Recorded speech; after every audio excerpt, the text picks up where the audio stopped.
How many of you watch college football and college basketball? Show of hands. I want to share with you a discussion that I had with my best friend 2 weeks ago. The news had just broke about the University of Miami, where a scandal broke out about a booster and a Ponzi scheme architect named Nevin Shapiro. He confessed that he provided improper benefits to over 72 basketball and football players from 2002 to 2010. Also noteworthy, a handful of coaches from both programs were aware of these infractions. Now, when I hear the words college athletic scandal, I'm really not surprised. Did you know within the last 18 months, over 10 universities have been investigated by the NCAA, which is the governing body of all these university athletics? What surprised me was my friend's reaction regarding the student athletes.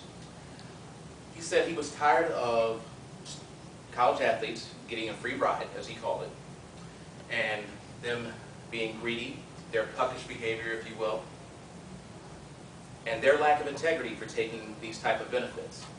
Now, I was taken aback by his response.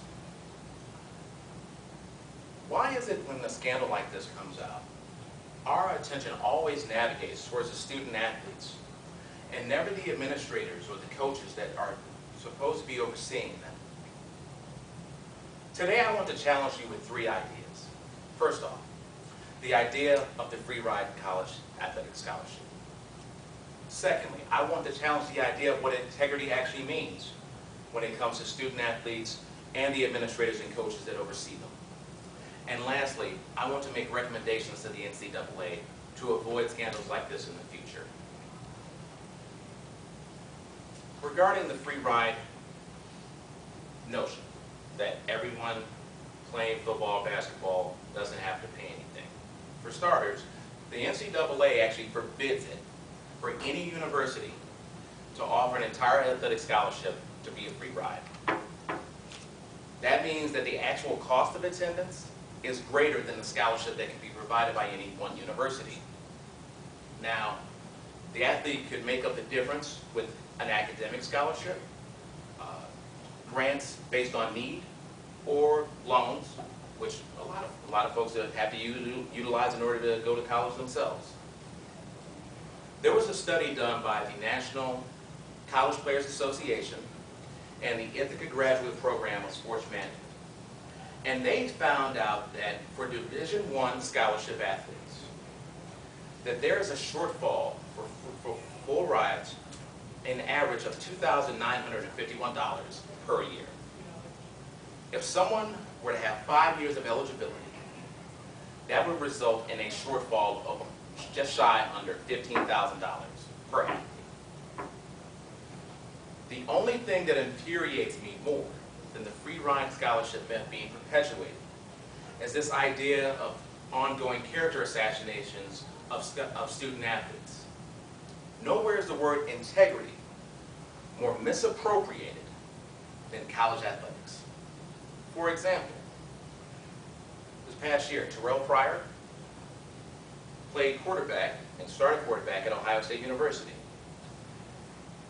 He was suspended 5 games by the NCAA because it found out that he sold his 2008 Big Ten championship ring, he sold his 2009 Fiesta Bowl sportsmanship award, and his 2008 gold pants, which is a gift from the university in exchange for either cash or for discounted tattoos from a tattoo parlor. He then elected to declare for the National Football League. The NFL subsequently elected to suspend him for 5 games upon being signed by any NFL team. Now you may say to yourself, Terrence, you may not like the way the rules are enacted, but these are the rules nonetheless. To which I respond, what is the responsibility of administrators, athletic directors, and coaches that are overseeing these players? Jim Tressel was Terrell Pryor's head coach. Email documentation shows that Jim Tressel knew of these infractions not only by Pryor, but other football players at least 5 months before the NCAA confronted him about it. I ask you, is silence acceptance? Is Roger Goodell, the commissioner of the National Football League, going to demand that Jim Tressel sit out 5 games if he was fortunate enough to head coach in the National Football League? Is the National Collegiate Athletics Association going to insist that Jim Tressel sit out 5 games if he was fortunate enough to coach somewhere else? I ask you, what's integrity in a world where student athletes are effectively unpaid employees? The NCAA isn't just saying that colleges can't pay you for what you do. No one can pay you for what you do. If I'm a student athlete and I look around the collegiate landscape and everyone is getting paid off of what I do except for me, I ask you, what is integrity? Recommendations for the NCAA. For starters, the NCAA could make a good faith estimate and actually make good on the real cost of attendance for scholarships. Another thing that the NCAA could do is allow for entrepreneurial pursuits of all players.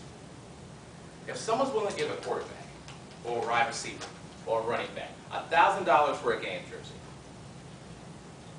so be it. I believe that's called capitalism. If someone wants to give a left tackle $50 for that same game jersey, I believe there's a lesson in marketability learned in that as well. There are 0 restrictions for a music student who's on scholarship to profit from music lessons, for a journalism student on scholarship to do freelance work at night.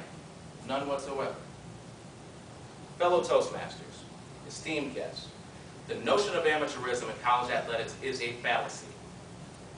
Division I college basketball and college football is a business, and a $1 billion one at that. The only thing amateur about it is the way in which the stakeholders with the most sweat equity are being compensated. It's time for the NCAA to evolve. Thank you.